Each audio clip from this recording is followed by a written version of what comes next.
What's going on, guys? It's Josh from tutormemedical.com, and today we're going to be talking about the Rennin Angiotensin Aldosterone system. It's one of those topics that will come across oral boards, will be in interview questions, and for some people is a little bit scary. But the big idea here is, why do we care? How do we fix it? And what's actually going on inside of our patient? All of a sudden, blood pressure is dropping. Three questions we have to ask is, what is going to happen to your patient? What is happening in your patient, and how do I go about fixing it? If I don't know what's actually wrong with the patient, I can't go about fixing it appropriately. The primary issue we run into with that drop in blood pressure is that we need proper perfusion of the patient. Otherwise, homeostasis cannot be properly maintained. When we start talking about a decrease in blood pressure being sensed by the body, specifically we're talking about a decrease in glomerular filtration rate, and that is found in one of our favorite organs, the kidney.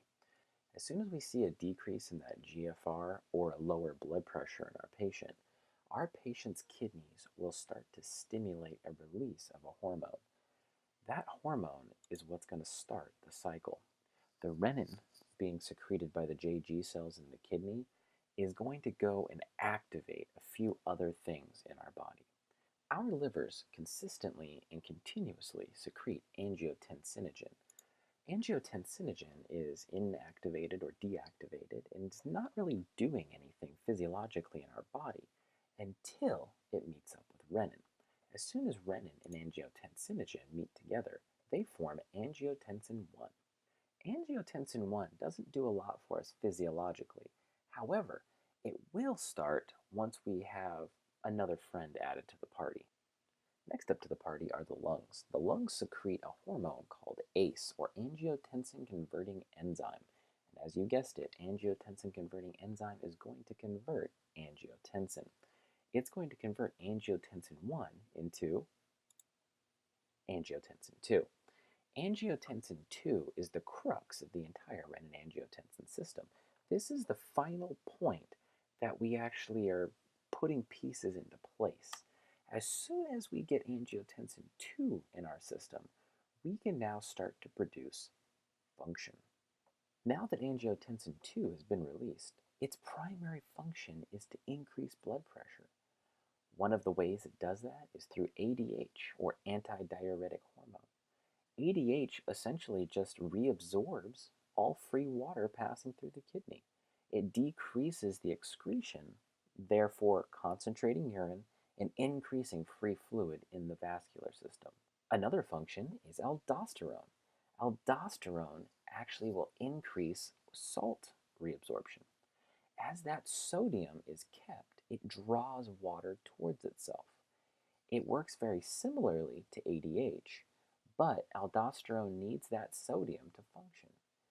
ADH pulls in free water, aldosterone pulls in salt, drawing water with it, both of which increase blood pressure.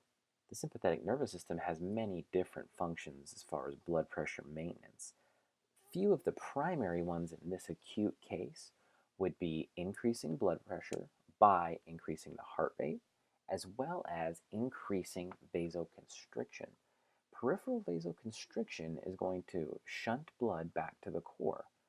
When we shunt blood back to the core, it increases our central blood pressure. As well as increasing that heart rate, we will increase the contractility of the heart, we will increase the overall speed of the heart. Both of those are going to increase the overall cardiac output.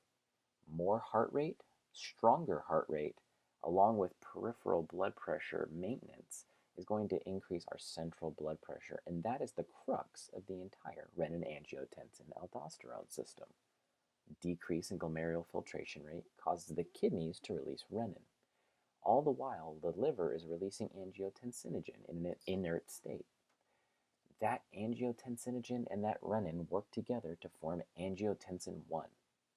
Angiotensin 1 is then converted by ACE, angiotensin converting enzyme, released from the lungs, into angiotensin 2. Angiotensin 2 then causes the release of ADH from the pituitary gland. That's going to draw in free water. It's going to stimulate the release of aldosterone, which is going to retain sodium and then retain water. And it's also going to stimulate the sympathetic nervous system to cause shunting and increase heart rate, both of which are going to fix blood pressure. That's it. That's a basic breakdown of the renin-angiotensin aldosterone system. Hopefully this was helpful for some of you guys. If you did find it helpful, please comment, like, subscribe, and share this with somebody else. This was a bane of my existence going through paramedic school, and I hope it won't be for you now.